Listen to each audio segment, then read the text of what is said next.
जानिए सर्व समर्पण का सही अर्थ। एक है समर्पण और उससे भी आगे है सर्व समर्पण। सर्व में विशेष अंडरलाइन है, अपने मन बुद्धि संस्कार सहित सब कुछ समर्पण। क्योंकि जितना आगे बढ़ते हो, पुरुषार्थ में तीव्र गति से कदम उठाते हो और उठा भी रहे हो। वर्तमान वायुमंडल प्रमाण ब्राह्मण जीवन में भी, क्योंकि मेजॉरिटी तो ब्राह्मण ही बैठे हैं, मेजॉरिटी तो इस सभा में ब्राह्मण ही बैठे हैं जिन्होंने जीवन में ये व्रत लिया है कि हमें माया से युद्ध करते हुए भी पवित्रता पर अटल रहना है। ऐसे ब्राह्मण मेजॉरिटी यहाँ बैठे हैं।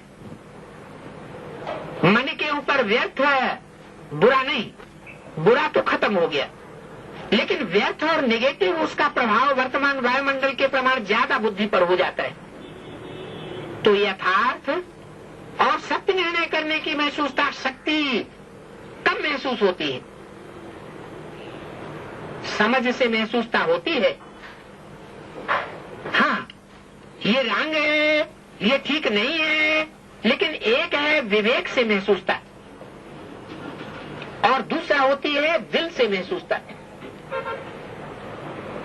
कौन सी ज्यादा श्रेष्ठ है? एक तो ज्ञान के आधार पर महसूसता कर ली और एक दिल के आधार पर महसूस करे कि ये रंग है और ये राइट है। अगर दिल से कोई भी बात को महसूस कर लिया तो दुनिया भले बदल जाए लेकिन स्वयं नहीं बदलेगा।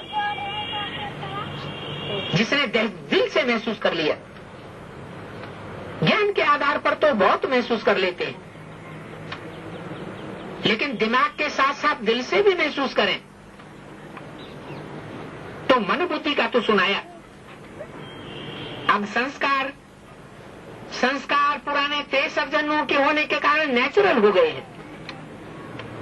जिसको दूसरे शब्दों में कहते हो ये गलती नहीं है लेकिन मेरी नेचर है।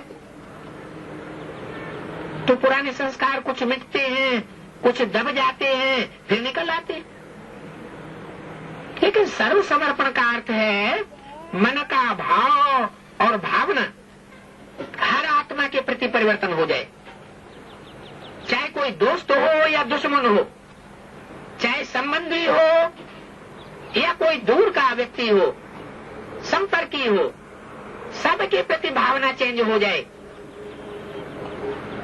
जिसको बाप दादा कहते हैं, किसी भी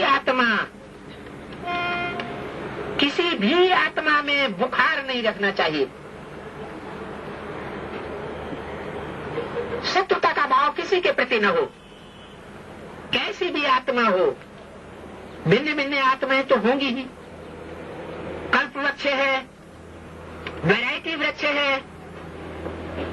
इस सृष्टि रूपी वृक्ष का एक पत्ता एक मनुष्य दूसरे से नहीं मिल सकता है।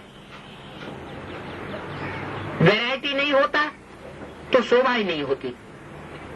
लेकिन हर आत्मा के प्रति शुभ भावना और शुभ कामना बनी रहे। अशुभ भावना को भी परिवर्तन करके शुभ भावना रखना और शुभ भावना देना। हर आत्मा के प्रति शुभ कामना, ये बदलाव अवश्य करके दिखाना है।